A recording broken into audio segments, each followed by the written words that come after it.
Ang sabi nila, mahirap maging panganay. Oo, totoo.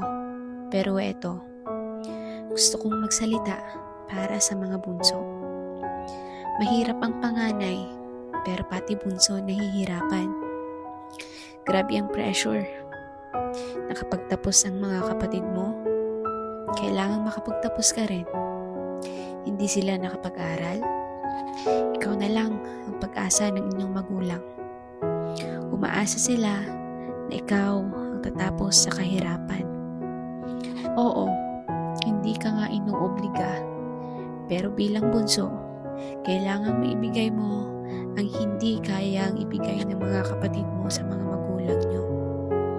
Kung ikaw ang mas nakakaangat, andon yung pusong tumulong para makaangat lahat. Pero minsan, yung tulong nagiging responsibilidad. Akala ng iba, dahil bunso ka, hayahay ang buhay. Kung alam nyo lang sana.